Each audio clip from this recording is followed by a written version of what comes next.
Урматтуу мекендештер, кечээки күйдүргүлөр күйгүздү биздичи. Жана ата-бабаларыбыз ырдачы эле күйдүмчок дегенчи, ошондой эле күйдүмчок болдук да жөн эле. Вообще жүзү кара адамгерчилик деген өлүп турбайбы силердечи? Эми мындай кичине Кудайды карабайсыңарбы? Мындай жалаа жапкан деген күнөө болот. Билесиңерби? Адахан Кимсанбаевич, сиз болсо Голдокенин баласы экенсиз. Мындай бирөөгө жалаа жапкан бул күнөө болот шарияттачы. Мыйзамда да күнөө. Эми ушу эчтеке таппай айлаңар кетип атат да Садыр Нуркожоевичкечи. Анан эми Каныбек Капашевичтин айтканын карабайсыңар. Булар дейт, Садыр Нуркожоевич дейт, еврейлер менен бир еврей менен келишим түзүп алып, ошол менен иштеше турган болуптур. Бул карандай эле калп. Садыр Нуркожоевич өзү эле сүйлөшүп алат, сүйлөшчү кишилер мененчи. Эч кимди посредник кылбай элечи. Америка менен да сүйлөшүп алат, Россия менен да сүйлөшүп алат, Казакстан менен, Кытай менен да сүйлөшүп алат. Ал мындай ортого киши салып, анан сөзү жетпей, акылы жетпей калбайт. Акылы да жетиштүү, сөзү да жетиштүү, духу да жетиштүү, бул кишиде баары жетиштүү, телегей, тегиз киши. Ошого түтөп атасыңар да. Ортого эч кимди салган эмес. Керектүү кишилер менен Садыр Нуркожоевич өзү эле сүйлөшүп, чечишип алат. Керектүү кишилер менен. Анысы карандай калп. Эч качан Садыр Нуркожоевич бирөөнү ортого салып, анан бирөөгө бир сөз айта албай, бар тиги сөздү бар, тигинтип айтып койчу, буга минтип айтып койчу деген киши эмес. Керектүү кишилер менен өзү эле түзмө-түз сүйлөшүп, чечишип алат. Сооронкулова болсо сурай бератат. Ушул Садыр Нуркожоевичтин жомогу тиги жана жетим төө боюнча жомог айтып атат. Жомог эмес, ал реально эле сүйлөп атат. Реально эле сүйлөп атат. Аны кыргыз эли чечет. Кыргыз эли менен кеңешип, кептешип, кандай кылабыз? Кандай кылып иштетебиз?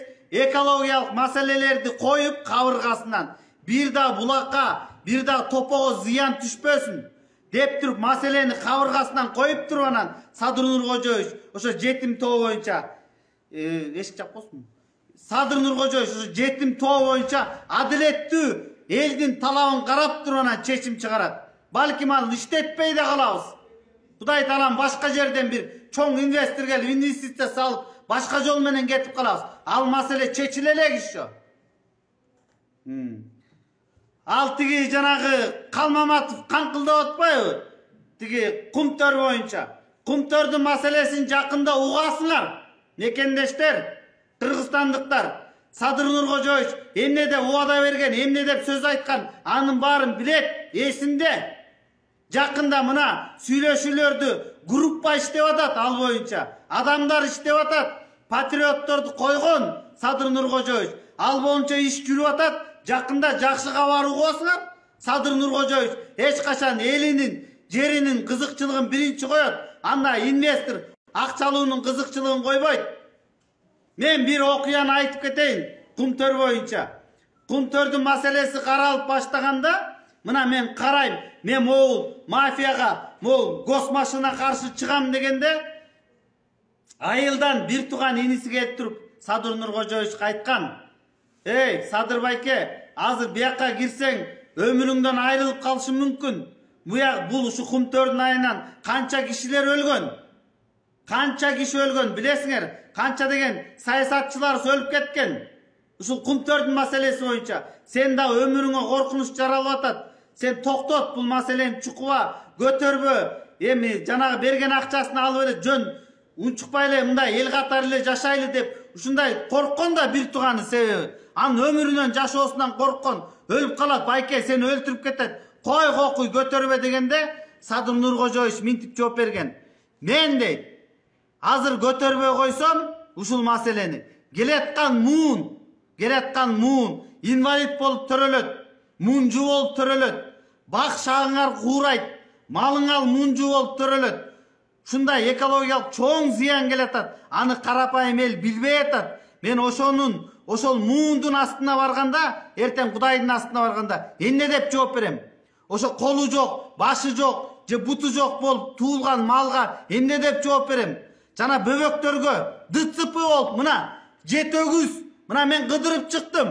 жетөгүз именно эң көп жабырган жетөгүз жана Барыскон деген айылдарга барып келген мен, элдер менен сүйлөшүп келгем. ДЦП деген оорунун түрү көп аякта.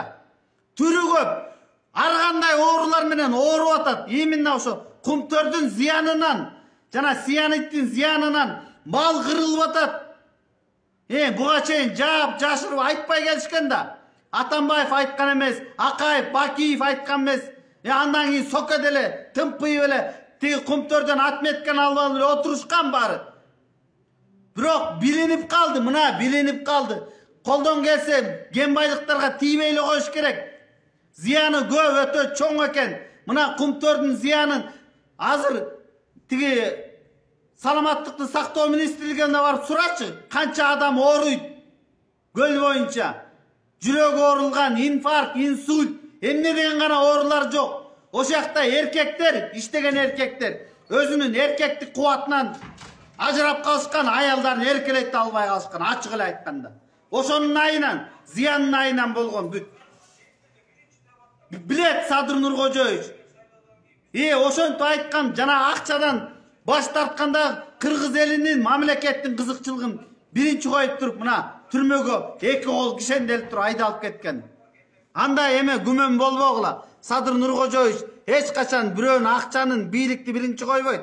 Кыргыз элинин, кыргыз мамлекетинин ошо келечекте төрөлө турган бөбөктөрдүн, наристелердин келечегин биринчи койгон адам. Андай көө жаппай эле коюп, Бактыбек Калмаматов келжиреген.